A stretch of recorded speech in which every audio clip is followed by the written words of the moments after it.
Hello friends, कैसे आप सभी। गूगल मैथ्स में आपका स्वागत है।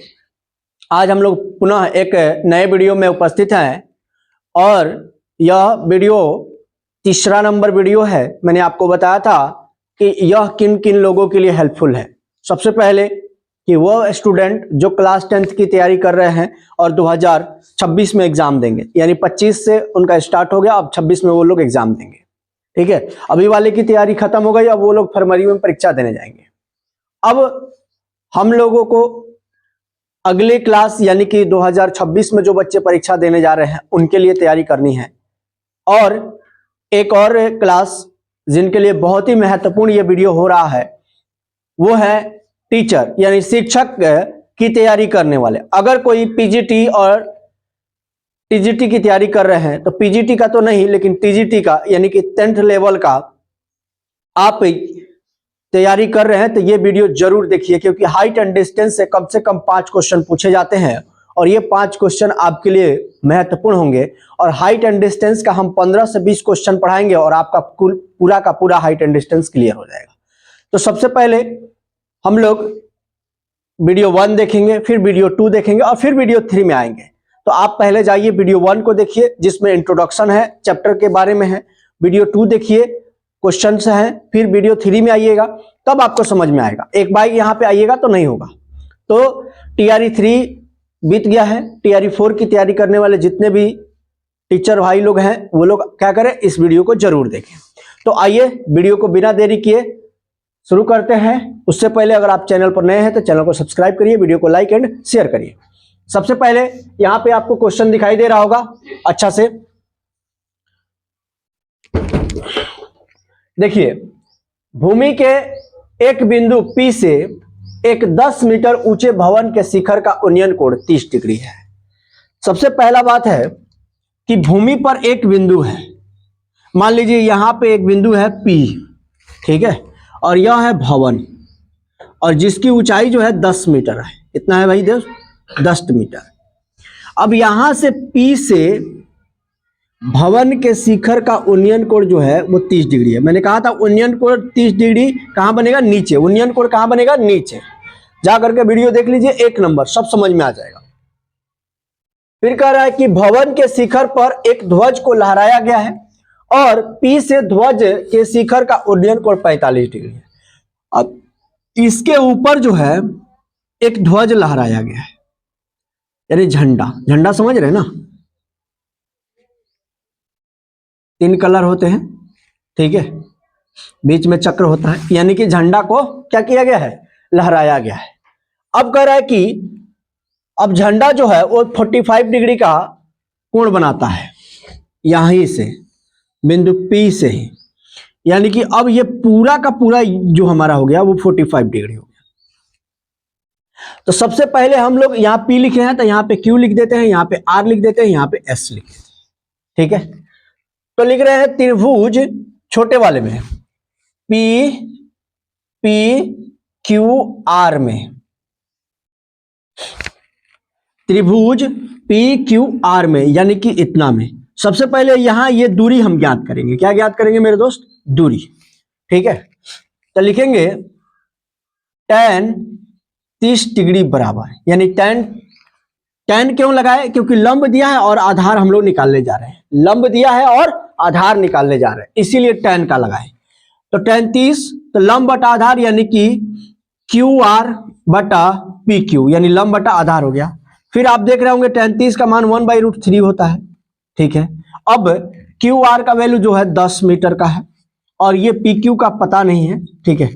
तो PQ का बराबर में हो जाएगा 10√3 मीटर, आप देख रहे होंगे, ठीक है। अब आप चाहेंगे तो PQ में √3 का मान रख सकते हैं। तो क्या रखेंगे, PQ बराबर 10 गुने 1.732, ठीक है। तो PQ बराबर कितना निकल जाएगा, 17.32 मीटर, ठीक है। अब क्या कह रहा है, अब हम लोगों से कह रहा है कि अब ध्वज दंड की लंबाई भी ज्ञात करिए। ध्वज दंड की लंबाई भी ज्ञात करिए और बिंदु P से भवन की दूरी। तो P से भवन की दूरी तो हम लोगों ने ज्ञात कर लिया, इतना, ठीक है। अब कह रहा है कि ध्वज दंड की लंबाई यानी इसकी लंबाई ज्ञात करिए। तो सबसे पहले हम लोग क्या किस में काम करेंगे, तो हम लोग काम करेंगे त्रिभुज पी क्यू एस में, पी क्यू एस में, बड़े वाले में। ठीक है, अब देखिए यहां पे हमको ये मिल गया है, ये भी मिल गया है, ये ज्ञात करना है। तो हम लंब और आधार में बातें कर रहे हैं, तो फिर क्या लिखेंगे भाई, tan और 45 डिग्री लिखेंगे। 45 क्यों लिखेंगे, अब बड़े वाले त्रिभुज में काम कर रहे हैं तो बड़ा कोण 45 का है। लंब पर दो टुकड़ा है, एगो tan है और एगो SR है, चाहे RS लिख सकते हैं। ठीक है, tan प्लस SR। आधार के जगह पर हमारा कितना निकल गया है, तो 17.32, 17.32। ठीक है, tan 45 का मान होता है 1। ठीक है, 10 प्लस SR बटा 17.32। अब तिरछा तिरछी मल्टीपल करेंगे तो 10 प्लस SR बराबर 17.32। ठीक है, अब SR बराबर, अब इसको इधर लेके जाएंगे तो 7.32 आ जाएगा। यानी कि अगर आपसे मैं बोलूं कि ध्वज दंड की लंबाई SR बराबर कितना है, तो आपको बताना है 7.32 मीटर। अगर मैं बोलूं कि जो भवन है उसके आधार से बिंदु P की दूरी कितनी है, भवन के आधार से बिंदु P की दूरी कितना है, PQ, और PQ बराबर में कितना है, 17.32 मीटर। तो आप देख सकते हैं ये हमारा प्रश्न कंप्लीट हुआ। अगले प्रश्न में चलते हैं। आइए फ्रेंड्स, अगला क्वेश्चन उदाहरण नंबर 5 देखते हैं। कह रहा है कि एक समतल जमीन पर खड़ी मीनार की छाया उस स्थिति में 40 मीटर अधिक लंबी हो जाती है जबकि सूर्य का उल्टांश 60 डिग्री से घट करके 30 डिग्री हो जाता है। अर्थात छाया के एक सिरे से मीनार के शिखर का उन्नयन कोण 60 डिग्री है और डीबी छाया की लंबाई है जबकि उन्नयन कोण 30 डिग्री है। तो मीनार की ऊंचाई ज्ञात कीजिए। सबसे पहला बात है दोस्त की एक फिगर बनाना है, हम लोग एक पिक्चर ड्रॉ करना है, और पिक्चर बनाते वक्त हमें एक पॉइंट का ध्यान रखना है कि सबसे पहले शुरू में एक बार एंगल जो है यहां पे है। ठीक है, यहां पर, तो यहां पर है तो एंगल जो है 60 डिग्री का बन रहा है। ठीक है, अब किसी समय व्यक्ति जो है, चाहे कोई भी व्यक्ति होगा, वो यहां से इधर हट रहा है, चाहे छाया इधर आ रही है। ठीक है, तो यहां से जब आ रहा है तो यहां से जब देख रहा है तो ये 30 डिग्री का एंगल बना रहा है। और याद रखिएगा कि जब यह समकोण है यानी 90 डिग्री है तो इधर जितना भागेंगे तो कोण घटते जाएगा। तो 60 है, 30 है। ठीक है, अगर 45 रहता तो 30 होता, तो घटते आएगा, यानी लंब से घटते आएगा, याद रखेंगे।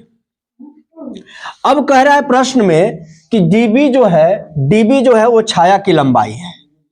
डीबी जो है वो छाया की लंबाई है, और यहां पे पिक्चर में क्या दिया हुआ, ए दिया हुआ है, देखिए तो यहां पे बी और ऊपर में ए बी और यहां पे सी और यहां पे डी।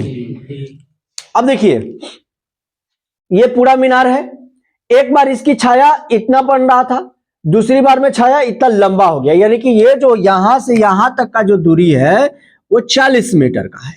कितने मीटर का है, 40 मीटर का। यानी कि पहले छाया इतना बनना था, अब छाया इतना बढ़ गया। क्यों, जब एंगल इधर आ गया तो, यानी कि आदमी खसक करके इधर आ गया तब। यानी है सूर्य जब लंबी दूरी से पड़ता है तो ठीक है, तो कोण मतलब छाया जो है ज्यादा लंबी बनती है। जब सीधा सीधी से पड़ता है तो छाया छोटी बनती है। आप तो जानते ही हैं, साइंस में जानते हैं कि जब दोपहर का समय होता है तो सूर्य हमारे सर के ऊपर होता है और सर के ऊपर छाया छोटा बनता है।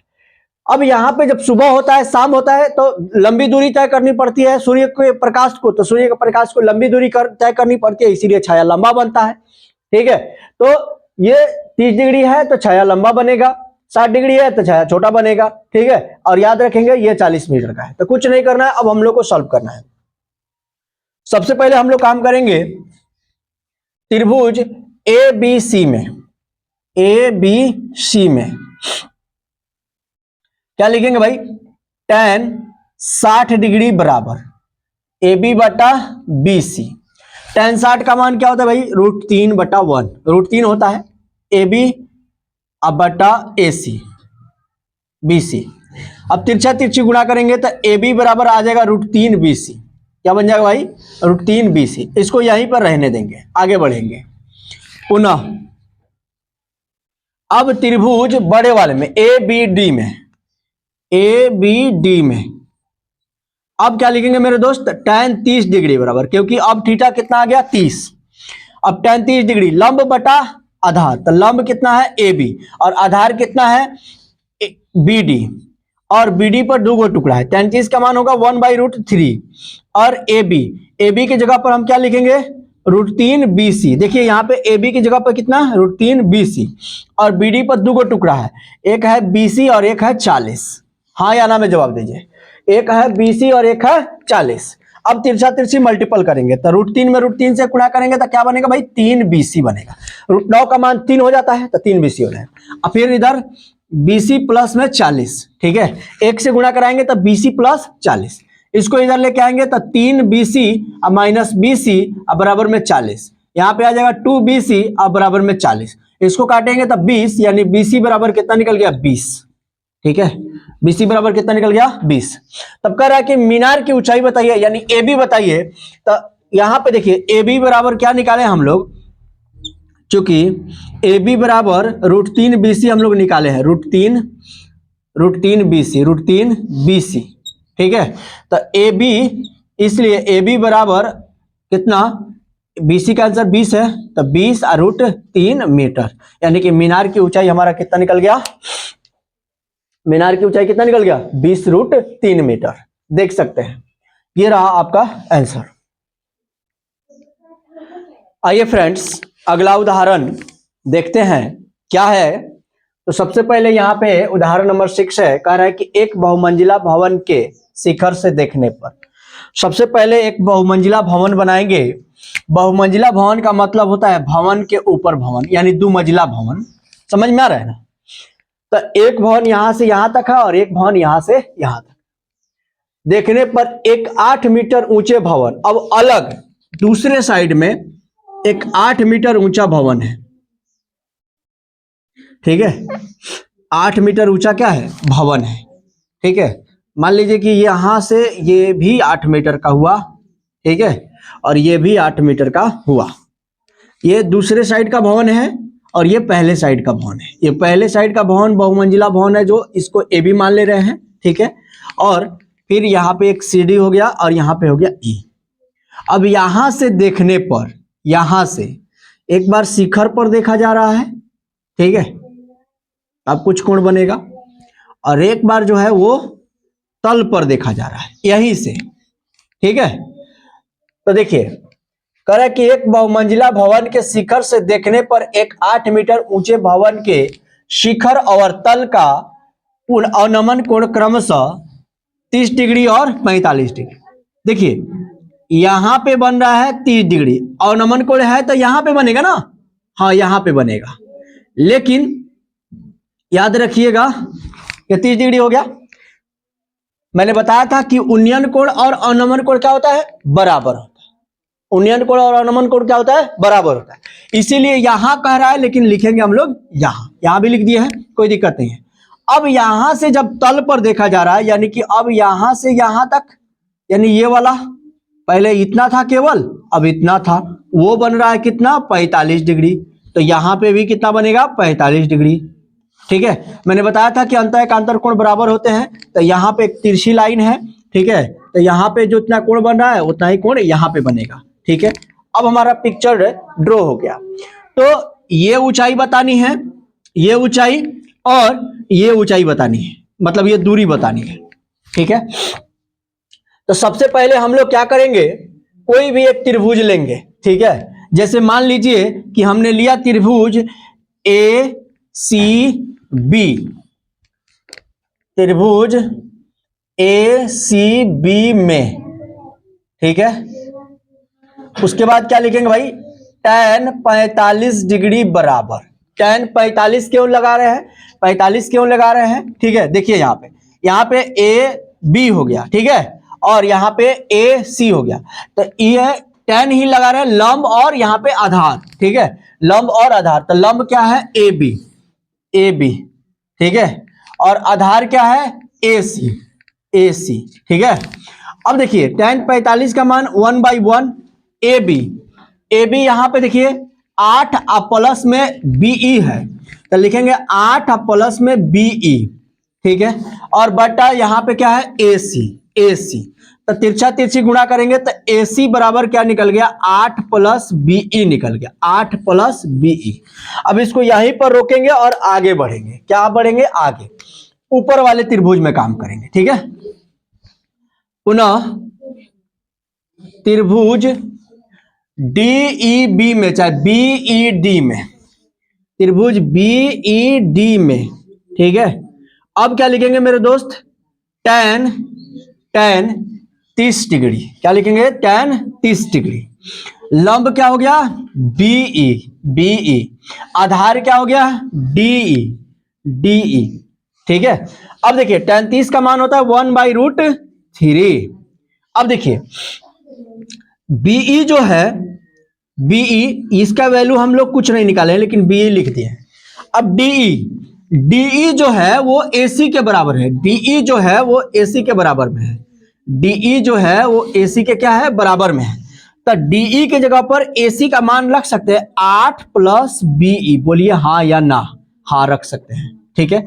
अब तिरछा तिरछी गुणा करेंगे, ठीक है, तो 8 में बीई से गुणा, 8 में 1 से गुणा करेंगे तो इतना ही रह जाएगा, और बराबर में √3 क्या बनेगा बीई, √3 बीई। अब इसको इस साइड लेके आएंगे, यहां दिख रहा है क्या, चलिए आप देखिए यहां पे बना रहा हूं, यहां पे अब दूसरा मार्कर ले लेता हूं। देखिए अब 8 का 8 हम लोगों ने लिख दिया।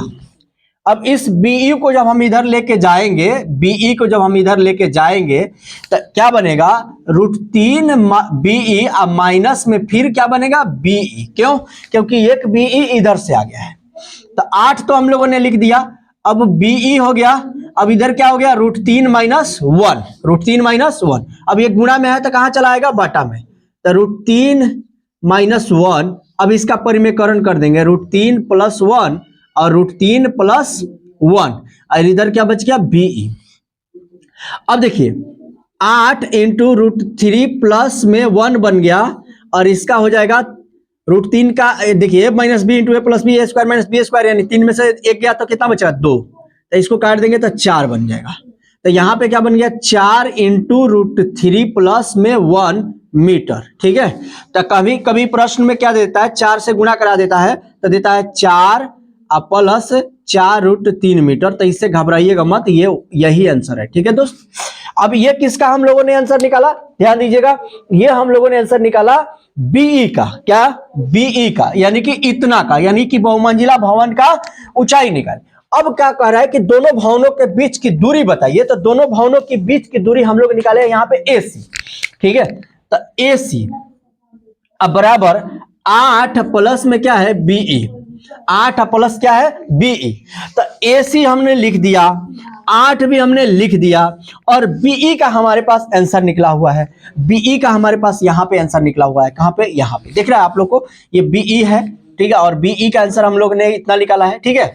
अब बीई बराबर हम लोग क्या लिख सकते हैं 4 + 4 √3, तो 8 और 4 जोड़ेंगे तो कितना हो जाएगा मेरे दोस्त 12 + 4 √3, ठीक है। अब ये दोनों में से अगर हम लोग चाहेंगे 4 कॉमन करने के लिए, तो 4 कॉमन कर लेंगे तो बचेगा 3 + √3, 3 + √3 मीटर। तो ये हमारा निकल गया एसी का आंसर, किसका आंसर एसी का। हाई किसका आंसर है भाई बीई का आंसर है, हाई किसका आंसर है बीई का, ये है बीई का, और ये निकल गया एसी का। अब कैसे निकल गया देखिए 4 × 3 = 12, 4 √3 तो 4 √3, समझ में आ गया, ये एसी का आंसर इतना निकल गया, ठीक है, और बीई का आंसर हमारा कितना निकल गया इतना, चाहे इतना, दोनों में से कोई एक से रख सकते हैं। तो मैं आशा कर रहा हूं कि आपको वीडियो समझ में आएगा, वीडियो समझ में आ रहा होगा तो चैनल को सब्सक्राइब करिए, वीडियो को लाइक एंड शेयर करिए।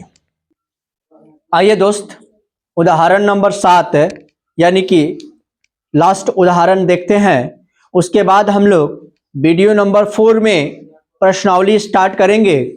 धीरे धीरे आपको सारी चीजें सिखा दी जाएगी। अगर आप TRE 1, TRE 2 और TRE 3 में असफल हो गए हैं तो अब आपको इस चैनल से जुड़ना आवश्यक हो जाएगा, क्योंकि TRE4 आ रहा है। और उसके लिए आपको अगर तैयारी करनी है तो जुड़ जाइए इस चैनल से और इस चैनल को सब्सक्राइब कर लीजिए। तो आइए देखते हैं। कह रहा है कि एक नदी के पुल के एक बिंदु से, सबसे पहला पॉइंट है कि एक नदी है। मान लीजिए कि यह नदी है और नदी के बीच में एक पुल है। मान लीजिए यहां पे पुल है और यह 3 मीटर ऊंचा है, ठीक है। बिंदु से नदी के सम्मुख किनारों के अवनमन कोण, अब ऊपर से देखा जा रहा है दोनों साइड, अवनमन कोण क्रमशः 30 डिग्री और 45 डिग्री है। तो 30 डिग्री है, यहां पे 30 डिग्री बना देंगे और इसको थोड़ा छोटा बनाएंगे और इसको बनाएंगे 45 डिग्री।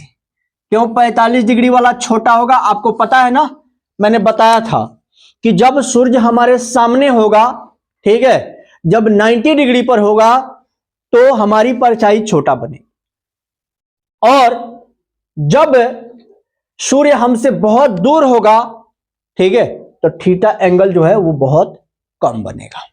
तो चलिए यहां से ज्यादा दूरी पर देखा जा रहा है तो कोण ज्यादा कम बनेगा, ठीक है।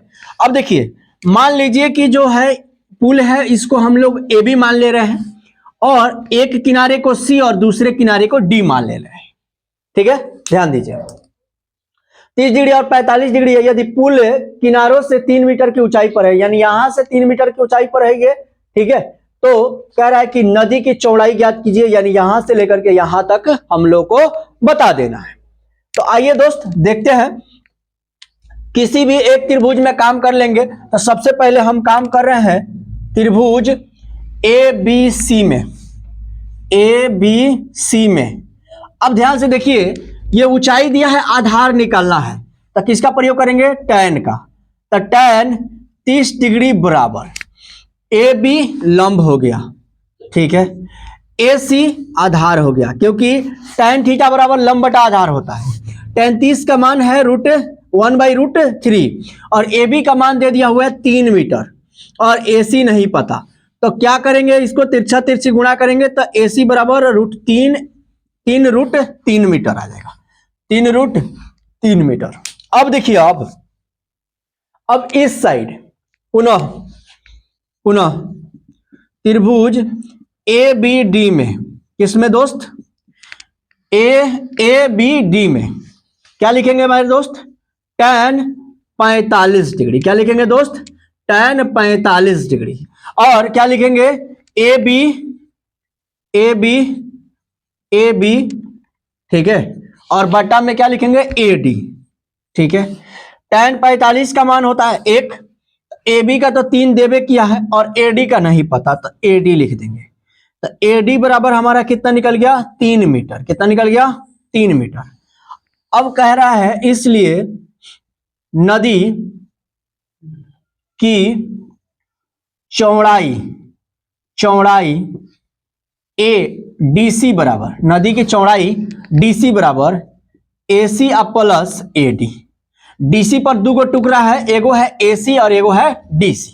अब AC का आंसर क्या निकला है? 3√3 और DC का आंसर कितना निकला है? 3। अब दोनों में से अगर 3 हम कॉमन कर लेते हैं तो बचता है √3 और प्लस में 1 मीटर, यानी कि नदी की चौड़ाई यानी DC जो है, DC है वो हमारा कितना निकल गया? देख सकते हैं आप लोग, 3 × √3 + 1 मीटर। तो ये रहा आपका लास्ट उदाहरण, ठीक है। फिर मिलते हैं नेक्स्ट वीडियो में, ठीक है, वीडियो नंबर 4 में। तो अगर वीडियो समझ में आ रहा होगा तो चैनल को सब्सक्राइब करिए, वीडियो को लाइक एंड शेयर करिए। जय हिंद।